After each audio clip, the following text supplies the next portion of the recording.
Hello everyone, welcome to Succeed IAS. My name is Amit Dubey and let's start with the daily current affairs for geography optionals.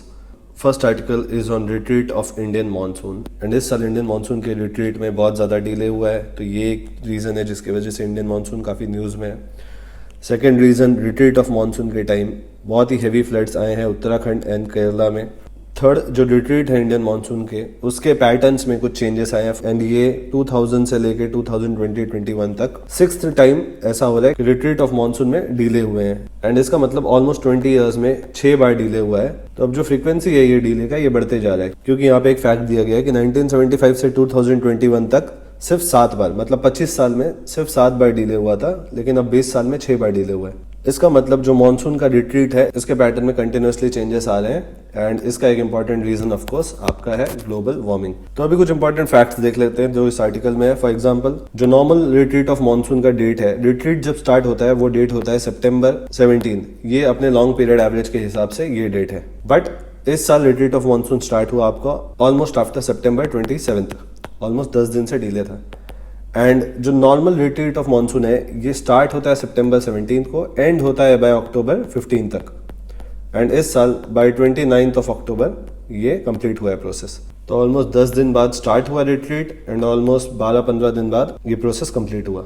And Indian monsoon इस बार वापस news में था IMD के prediction के faults की वजह से. IMD के प्रेडिक्शन एंड एक्चुअल मानसून में इस बार बहुत ज्यादा डिफरेंसेस थे, तो इसलिए प्रेडिक्शन टेक्निक से रिलेटेड भी काफी क्वेश्चंस उठते हैं. फिर एक और रीजन है जिसकी वजह से मानसून बहुत ज्यादा न्यूज में था, वो था इरेटिक नेचर ऑफ मानसून.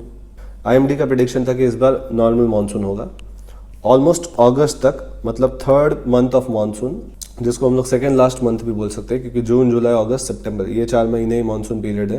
अगस्त तक ऑलमोस्ट 9% का डेफिसिट था ओवरऑल मानसून में. एंड अभी सितंबर अक्टूबर में इतना हैवी मानसून हुआ है कि इस साल ऑलमोस्ट 135% रेनफॉल हुआ है, दैट इज 35% अबव नॉर्मल. तो ये सारे रीजन से इंडियन मानसून इस बार बहुत इंपॉर्टेंट हो जाता है आपके ज्योग्राफी ऑप्शनल पेपर 2 में. वैसे ही एक क्वेश्चन ऑलमोस्ट हर साल आता है मानसून के ट्रेंड से रिगार्डिंग. इस बार मानसून के ट्रेंड्स पे क्वेश्चन आया, तो पूरे मानसून सीजन में हमने हर मंथ के ट्रेंड्स देखे हैं. पुराने वीडियोस रेफर कर लो, इंपॉर्टेंट रीजंस, डिले वगैरह का ये सब आपको मिल जाएगा. कल के वीडियो में हमने डिस्कस किया कि जो रिट्रीट में डिले हुआ है 10 दिन का, इसका रीजन क्या है. जिन लोगों ने कल का वीडियो नहीं दिखा है उनको मैं एक छोटा सा जिस्ट दे देता हूँ. सी, बे ऑफ बंगाल और अरेबियन सी में लो प्रेशर सिस्टम होने की वजह से इंडिया में मानसून पीरियड आता है. एंड जनरली जो low pressure system Bay of Bengal का है ये कंपैरेटिवली ज्यादा होता है as compare to Arabian Sea के. बट ग्लोबल वार्मिंग की वजह से एक इम्पैक्ट ये हुआ है कि जो अरेबियन सी में भी लो प्रेशर क्रिएट हो रहे हैं एंड वो भी काफी वार्मर रह रहे हैं. एंड किसी साल ये बंगाल के लो प्रेशर सिस्टम से भी ज्यादा वार्मर रह रहे हैं एंड हेंस यहाँ पे ज्यादा इंटेंसिटी से लो प्रेशर क्रिएट हो रहा है. इसको हम लोग इंडियन ओशन डाइपोल, अगर आपने पढ़ा होगा, positive Indian ocean dipole and negative Indian ocean dipole, इस कंसेप्ट में भी हमने इसको देखा है. ये भी इंडियन ओशन डाइपोल भी एक इंपॉर्टेंट कंसेप्ट है एंड ये एज अ सेपरेट क्वेश्चन आ सकता है 10 मार्क्स के लिए इंडियन मानसून से रिलेटेड. तो इस टॉपिक को भी प्रिपेयर कर लो. तो एक तो जो अरेबियन सी वार्म होता है ये एक रीजन है डिलेड मानसून रिट्रीट का. सेकंड इंपॉर्टेंट रीजन है आपका वेस्टर्न डिस्टर्बेंसेस. जो वेस्टर्न डिस्टर्बेंस क्रिएट होते हैं नियर मेडिटेरेनियन सी, इन वेस्टर्न डिस्टर्बेंसेस के फॉर्मेशन के इंटेंसिटी एंड फ्रीक्वेंसी में राइज आया है. एंड इसका रीजन ये है कि जो आर्टिक ओशन है आपका वो ग्लोबल वार्मिंग की वजह से वार्म हो रहा है एंड उसके वार्मिंग की वजह से वेस्टर्न डिस्टर्बेंसेस ज्यादा फॉर्म हो रहे हैं. एंड ये वेस्टर्न डिस्टर्बेंसेस ईस्टवर्ड आते हैं towards northern India and northern India में आके हिमालयन रेंजेस की वजह से ये यहाँ पे प्रेसिपिटेशन करते हैं in the form of rain, snow, hello, and इस वजह से भी रिट्रीट ऑफ मानसून में डिले आ रहा है. तो इंडियन मानसून का आर्टिकल एज यूजुअल हमेशा इंपॉर्टेंट रहने वाला है. एंड इस बार काफी इंपॉर्टेंट कंसेप्ट्स हैं मानसून से रिलेटेड, ये जहाँ पे मैंने डिस्कस किए इतने सारे. प्लस अगर आपको पता होगा तो इस बार एक इंपॉर्टेंट कंसेप्ट और इमर्ज हुआ है जो आपके लिए, जो एग्जाम में आने के बहुत ज्यादा चांसेस हो सकते हैं, वो है आपका अटलांटिक नीनो. जिन लोगों ने अटलांटिक नीनो वाला वीडियो नहीं देखा है वो लोग इसको रेफर कर सकते हैं, क्योंकि अटलांटिक नीनो वाला वीडियो प्रीलिम्स के पहले आया था, तो हो सकता है बहुत लोगों ने इसको मिस किया हो. तो इसलिए आप अटलांटिक नीनो वाला वीडियो अब जाके देख सकते हैं. इसको हम लोग little brother of El Nino भी बोलते हैं.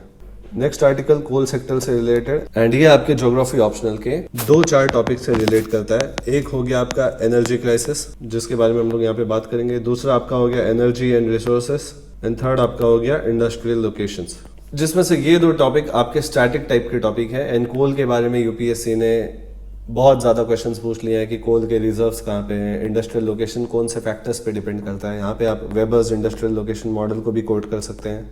तो हम लोग यहाँ पे इन टॉपिक्स के बारे में बात नहीं करेंगे. यहाँ पे हम लोग बात करेंगे एनर्जी क्राइसिस के बारे में.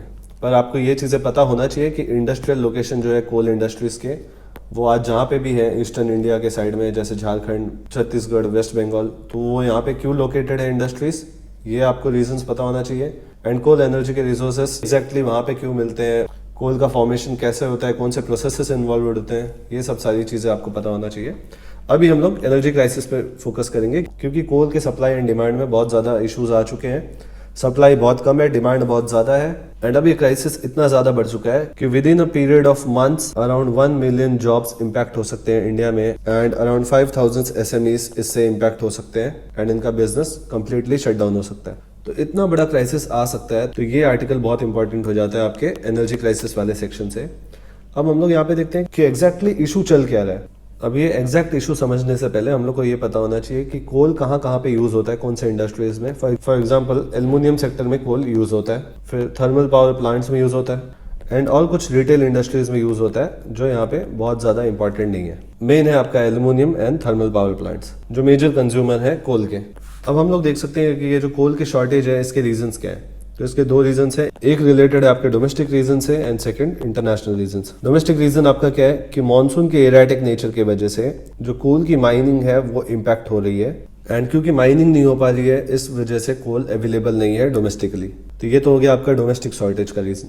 अब इंटरनेशनली कोल इंपोर्ट्स में क्या इशू आ रहे हैं, कोल के प्राइसेस बहुत ज्यादा राइज हो चुके हैं, एंड इस वजह से जो इंपोर्ट्स है ये ऑलमोस्ट 20% से डिक्रीज हो चुके हैं, क्योंकि बहुत ज्यादा हाई प्राइसेस होने की वजह से जो कोल इंडस्ट्रीज है, थर्मल पावर प्लांट्स हैं, वो इसका इंपोर्ट कम कर रहे हैं, एंड कुछ इंडस्ट्रीज ने तो कम्प्लीटली इंपोर्ट को बंद कर दिया है, एंड वो लोग वेट करें कि जब वापस प्राइसेस नॉर्मल होंगे तब जाके वो इंपोर्ट स्टार्ट करेंगे। अब इससे इश्यूज क्या हो सकते हैं, first industrial power supply and residential power supply India में बहुत कम होने के चांसेस हैं, एंड काफी एरियाज में इसका इम्पैक्ट ऑलरेडी दिख रहा है। काफी लोकेशंस में ऑलरेडी पावर कट बहुत राइज हो चुका है, 5 घंटे 6 घंटे दिन में पावर कट हो रही है। Even in major metro cities like Mumbai इसका इम्पैक्ट दिख रहा है। एंड सेकंड मेजर इम्पैक्ट है इसका एल्युमिनियम सेक्टर पे। एल्युमिनियम सेक्टर में कोल के शॉर्टेज की वजह से प्रोडक्शन में बहुत ज्यादा डिक्लाइन होगा, एंड प्रोडक्शन शॉर्टेज होने की वजह से both domestic demand and international exports दोनों इम्पैक्ट होंगे, एंड ओवरऑल इकोनॉमी पे इसका स्नोबॉल इफेक्ट हम लोग को दिख सकता है। तो अगेन इस टॉपिक को भी आपको अच्छे से प्रिपेयर करना है, एंड नेक्स्ट आर्टिकल स्टार्ट करने के पहले एक इंपॉर्टेंट न्यूज आप लोग को ये देना है कि क्योंकि इस बार बहुत कम गैप है आपके प्रीलिम्स और मेंस के बीच में, दैट इज अराउंड 75 डेज ही आपको मिल रहा है, तो इसलिए इस साल जो ज्योग्राफी ऑप्शनल का टेस्ट सीरीज है आपका, उसको मैंने 8 टेस्ट से रिड्यूस करके सिर्फ 5 टेस्ट रखे हैं, क्योंकि अब आपके पास इतना टाइम नहीं है कि आप पूरे 8 टेस्ट लिख पाओ। तो इसलिए मैंने सिर्फ 5 टेस्ट में इसको कैटेगराइज किए हैं, जिसमें से 4 आपके सेक्शनल होंगे एंड 1 आपका फुल लेंथ टेस्ट होगा, एंड इन सारे टेस्ट का हम लोग पेपर डिस्कशन करेंगे आफ्टर एवरी टेस्ट, जो अराउंड 4-5 आवर्स का होगा पर डिस्कशन। एंड ये आपका ज्योग्राफी ऑप्शनल टेस्ट सीरीज में स्टार्ट कर रहा हूँ by 5 November, that is just after Diwali. And ये सिर्फ उन स्टूडेंट्स के लिए जिन्होंने अभी तक टेस्ट सीरीज ज्वाइन नहीं किया था, क्योंकि जस्ट आफ्टर प्रीलिम्स जो 8 टेस्ट हैं उसका मैंने टेस्ट सीरीज स्टार्ट किया था, एंड इसके एडमिशन सब फुल हो चुके हैं। एंड ऑफलाइन बैचेस में बहुत कम इनटेक था, इसलिए जल्दी फुल हो गया। कम इनटेक इसलिए था क्योंकि एक रीजन है आपका कोविड का सोशल डिस्टेंसिंग नॉर्म्स को फॉलो करना है। सेकंड, मैंने इसलिए भी बहुत कम इनटेक लिए ऑफलाइन बैचेस में क्योंकि आंसर चेक करने के बाद आपको इश्यूज होते हैं कुछ, या कुछ क्वेरीज होते हैं, वो आपको क्लियर करना होता है, तो 1-to-1 बैठना पड़ता है स्टूडेंट के साथ। तो इसलिए मैंने इनटेक ही कम कर लिया क्योंकि मैं 1-to-1 सबके साथ बैठ पाऊँ, उतना टाइम सबको दे पाऊँ। एंड वन मोर थिंग, क्योंकि आपके ज्योग्राफी ऑप्शनल के पेपर्स में पर्सनली चेक करता हूँ, इसलिए भी मैंने ज्यादा इनटेक नहीं रखा है, क्योंकि जितने ज्यादा स्टूडेंट्स होंगे उतने ज्यादा पेपर्स मुझे चेक करना पड़ेंगे, एंड इस वजह से जो ऑनलाइन स्टूडेंट्स हैं जो टेस्ट सीरीज लिख रहे हैं उन पे उसका इम्पैक्ट पड़ेगा। तो यहाँ पे I had to create a fine balance between online and offline students, and इसलिए ऑफलाइन का इनटेक इस साल कम है, दैट इज अराउंड 20, इससे ज्यादा नहीं लूंगा। ऑनलाइन में you can take admission, online में लिमिट रहेगा 40 स्टूडेंट्स, जो फर्स्ट 40 स्टूडेंट्स एडमिशन लेंगे बस उसके बाद ये क्लोज कर दिया जाएगा, क्योंकि इनके पेपर्स इवेलुएट करना है, इनसे 1-to-1 डिस्कशन करना है, तो इससे ज्यादा स्टूडेंट्स मैं नहीं ले पाऊंगा। ओके, हाँ, तो नेक्स्ट आर्टिकल स्टार्ट करते हैं। नेक्स्ट आर्टिकल आपका अगेन इंडो पैसिफिक रीजन के ऊपर है, एंड अगर आप वीडियो रेगुलरली फॉलो करते हैं तो आपको ऑफकोर्स पता होगा ये आपके सिलेबस के कौन से टॉपिक से रिलेटेड है। आपके मॉडल्स एंड थियरीज वाले टॉपिक में हार्टलैंड एंड रिमलैंड थियरी, ये एक इंपॉर्टेंट कॉन्सेप्ट है, and Indo Pacific reason directly hit करता है इन थियरीज को। एंड मैंने आपको बताया कि यूपीएससी ने ऑलरेडी बहुत बार हार्टलैंड एंड रिमलैंड थियरी से रिलेटेड क्वेश्चंस पूछ चुका है। For example, is the heartland theory still hold significance, what is the emerging rimland, ऐसे टाइप के बहुत सारे क्वेश्चंस आ चुके हैं, एंड इस साल भी आने के चांसेस है, क्योंकि day by day Indian Ocean रियाल, Indo Pacific region, South China Sea, ये सारे लोकेशंस इंपॉर्टेंट होते जा रहे हैं। एंड यहाँ पे हिंदू ग्रुप का इंटरव्यू हुआ यूके हाई कमिश्नर के साथ एंड वहाँ पे भी उनका स्टेटमेंट आया कि Indo Pacific will become the centre of the world. ये काफी इंपॉर्टेंट स्टेटमेंट है एंड बहुत बार आप लोगों ने क्वेश्चंस देखे होंगे जो कोटेशन बेस्ड क्वेश्चंस आते हैं even in geography paper 1 and 2 में भी। तो ये डायरेक्टली एक कोटेशन बेस्ड क्वेश्चन भी आ सकता है कि Indo Pacific will become the centre of the world, elaborate, explain, critically analyse, ऐसे करके एक क्वेश्चन आ सकता है। तो आपको पता होना चाहिए कि आपको एग्जैक्टली क्या लिखना है इसमें। आपको हार्टलैंड रिमलैंड थियरी से कनेक्ट करना है, जो ऑनगोइंग इश्यूज चल रहे हैं इस रीजन में, फॉर एग्जांपल क्वाड ग्रुपिंग से रिलेटेड। अभी कल ही हमने देखा China and Russia joint patrolling कर रहे हैं एंड सुगारू स्ट्रेट से कल उनके वेसल्स पास हुए हैं एंड सुगारू स्ट्रेट्स क्या करता है, जापानीज आइलैंड्स को सेपरेट करता है। प्लस अभी ऑस्ट्रेलिया, यूके, यूएस नाम का एक नया ग्रुपिंग भी फॉर्म हुआ है जो फोकस करेगा इन रीजन्स पे। तो बहुत सारे यहाँ पे जियोपॉलिटिकल इश्यूज न्यूज में चल रहे हैं एंड ये सारी चीजें आपको मेंशन करना है ताकि आपका आंसर ज्योग्राफिकल लगे। प्लस आपको यहाँ के रिसोर्सेस को भी मेंशन करना है, पॉलीमेटेलिक नोड्यूल्स हो गए। तो इन सारे लाइन्स पे आपको ये आंसर्स लिखने हैं एंड अगर आपको पेपर 2 ऑफ इंडियन ज्योग्राफी में मार्क्स बढ़ाने हैं तो इन लाइन्स पे आपको अपने आंसर्स को सोचना पड़ेगा। नेक्स्ट आर्टिकल आपका यूएन क्लॉज के ऊपर, that is United Nation convention on law of the seas. अब यूएन क्लॉज डायरेक्टली इंपॉर्टेंट है क्योंकि आपके ज्योग्राफी ऑप्शनल के सिलेबस का पार्ट है एंड 2017-18 के अराउंड डायरेक्टली क्वेश्चंस आए हैं अबाउट यूएन क्लॉज। बस ये डायग्राम बना के इसको एक्सप्लेन करना है कि कौन सा आपका टेरिटोरियल वाटर्स होता है, कौन सा इनलैंड वाटर्स होता है, कॉन्टिगुअस जोन किसको बोलते हैं, एक्सक्लूसिव इकोनॉमिक जोन किसको बोलते हैं। बस ये चीजें आपको मेंशन करनी है। तो ये एक डायरेक्टली क्वेश्चन अभी भी आ सकता है 10 मार्क्स के लिए, United Nation convention on law of the seas. And वैसे तो ये आपके ज्योग्राफी ऑप्शनल फाउंडेशन बैच में मैंने कराया हुआ है, पर अभी फटाफट एक रिवीजन करा देता हूँ। See, on the basis of its topography and उसका land boundary and ocean boundary एक बेस लाइन बनाया जाता है। उस बेस लाइन से 12 nautical miles towards the sea is called as territorial waters और टेरिटोरियल सीज एंड ये लिमिट है आपके टेरिटोरियल सीज का।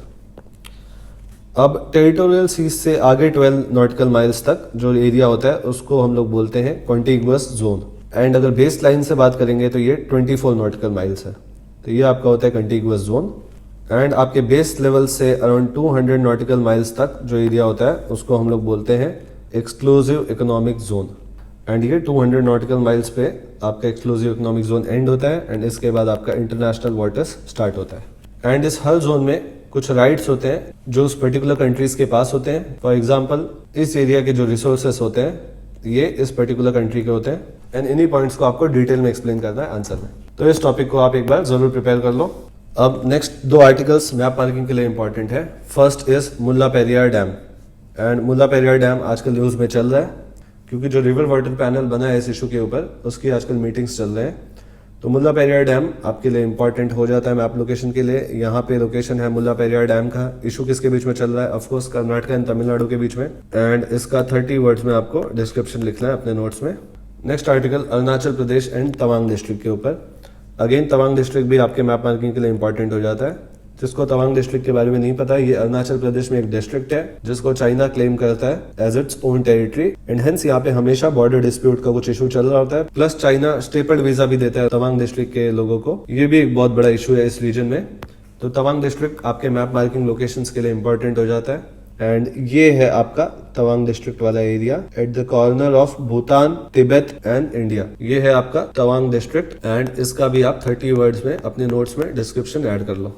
एंड मैप लोकेशंस के लिए कुछ माउंटेन पासेस भी इंपॉर्टेंट हो जाते हैं जो इस एरिया से रिलेटेड है। फॉर एग्जांपल बोमडीला, ऑल्सो यहीं पे आपका लोकेटेड है सेला पास एंड बमला। तो ये पासेस भी इंपॉर्टेंट हो जाते हैं, इनको भी आप एक बार देख लेना। 2 मार्क्स के लिए कोई भी लोकेशन आ सकता है एग्जाम में एंड सबके डिस्क्रिप्शन 30 वर्ड्स में अपने नोट्स में ऐड कर लो। एंड एक और इम्पोर्टेंट चीज मैंने बताया था रिगार्डिंग मैप मार्किंग के सिंबल्स। जब भी रिवर को रिप्रेजेंट करना है आपको फ्लो ऑफ रिवर भी बताना है कि कौन से डायरेक्शन में है, that is east to west है या वेस्ट टू ईस्ट है। तो ये डायरेक्शन भी बताना है फ्लो का। एंड कभी भी आपको माउंटेन को रिप्रेजेंट कर रहे हो तो आपको एक स्मॉल ट्राइंगल बनाना है एंड देन उसको लेबल करना है। थर्ड, किसी पास को रिप्रेजेंट कर रहे हो तो आपको ऐसे सिंबलाइज करना है उसको। ये सारे सिंबल्स इंपॉर्टेंट है क्योंकि ये स्टैंडर्ड है।